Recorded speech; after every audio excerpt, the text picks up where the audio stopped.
Assalamualaikum warahmatullahi wabarakatuh. Hamdan wa syukron lillah, amma ba'd.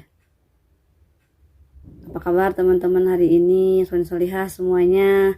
Semoga semuanya selalu sehat dan selalu dalam lindungan Allah Subhanahu wa taala. Amin ya Allah ya rabbal alamin. Teman-teman semua, mari kita selalu bersyukur kepada Allah Subhanahu wa taala dengan selalu mengucapkan alhamdulillahirabbil alamin. Bersalawat kepada Nabi Muhammad sallallahu alaihi wasallam dengan membaca Allahumma sholli ala sayyidina Muhammad wa ala ali sayyidina Muhammad. Teman-teman semua, apakah kita perlu untuk mujahadatun nafsi? Apa itu mujahadatun nafsi? Dari kosakata Arab itu ada dua kata. Yang pertama ada kata mujahadah, yang kedua ada an-nafs. Kalau mujahadah artinya adalah bersungguh-sungguh melawan atau memerangi gitu. Artinya an-nafs adalah nafsu. Jadi memerangi atau bersungguh-sungguh melawan nafsu atau memerangi nafsu. Nah, berarti jawabannya kalau kita ditanya apakah kita perlu bersungguh-sungguh untuk memerangi nafsu, jawabannya ya harus gitu malah ya. Kita harus bersungguh-sungguh untuk memerangi hawa nafsu kita. Karena memang nafsu ini cenderung bawaannya kepada kejelekan, keburukan dan kemaksiatan gitu. Jadi kita perlu untuk adanya mujahadah, memerangi nafsu kita. Nah, nafsu itu terbagi 3 bagian. Ada 3 macam nafs. Yang pertama, nafsu itu ada nafsu amarah. Nafsu amarah itu yang cenderung bawaannya itu kepada kejelekan, kepada keburukan, kepada kemaksiatan. Jadi yang negatif, yang hal-hal yang gak baik itu cenderung kepada nafsu amarah namanya. Sebagaimana Allah berfirman, Bismillahirrahmanirrahim, wa ma ubarri'u nafsi innan nafsa la'ammaratum bis-su'i. Jadi nafsu itu ada yang memerintahkan kepada keburukan gitu, kejelekan. Nah, itu disebutnya nafsu amarah. Yang pertama. Yang kedua ada nafsu lawamah. Apa itu nafsu lawamah?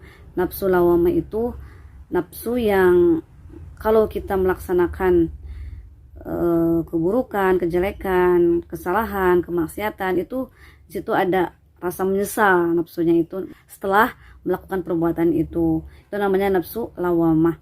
Dan yang ketiga ada nafsu mutmainnah.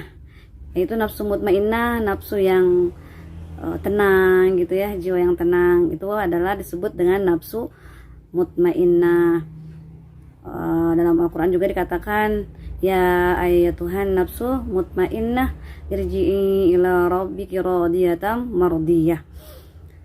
Yang disebut nafsu mutmainnah itu, hai nafsu-nafsu yang tenang gitu, maka kembalilah kepada Tuhanmu dan juga dengan puas, dengan tenang karena telah mendapatkan ridhonya gitu. Jadi ila rabbika radiyatan mardiyah, karena jiwa yang tenang dan juga selalu bisa memerangi nafsunya dengan jiwa yang tenang, dengan keimanan, dengan ketakwaannya, maka bisa melawan nafsunya dengan nafsu mutmainnah, dengan jiwa yang baik, bagus dan dalam ridho Allah Subhanahu wa taala. Nah, jadi perlunya kita mujahadatun nafs itu adalah karena memang nafsu kebawaannya itu cenderung kepada keburukan. Jarang ya kita melaksanakan sholat, melaksanakan ngaji, puasa, sedekah, itu jarang kita kayak ngerasa bawaannya teh pingin gitu ya, enggak, jarang gitu. Tapi kalau kita giliran kemana jalan-jalan, giliran kita yang maksiat gitu, itu bawaannya gampang gitu ya, beda sama yang kebaikan gitu, itu susah gitu kita kebawaannya. Nah, itu kita harus bisa membedakan nafsu gitu, nafsunya berarti itu maksud nafsunya kemana gitu, karena nafsu terbagi-bagi. Jadi ciri-ciri yang mujahadatun nafsi itu, ciri-ciri yang memerangi nafsunya itu banyak ya. Di antaranya selalu melakukan hal-hal positif, hal-hal yang baik, yang bermanfaat, tidak terbawa nafsu yang enggak baik gitu, yang melakukan hal-hal yang maksiat, hal yang dilarang oleh Allah Subhanahu wa taala. Itu ciri-ciri yang mujahadatun nafsi. Selalu memasrahkan semua urusannya kepada Allah Subhanahu wa taala, selalu ingat kepada Allah, selalu merasa bahwa semua yang Allah takdirkan kepada kita adalah qadarullah dari Allah Subhanahu wa taala, sehingga bisa merasakan bahwa semua yang terjadi pada kehidupan kita adalah itu sudah ditakdirkan Allah Subhanahu wa taala. Makanya kita harus selalu mujahadatun nafsi, memerangi atau bersungguh-sungguh melawan nafsu kita untuk tidak melakukan hal yang tidak baik atau yang tidak diridhoi oleh Allah Subhanahu wa taala.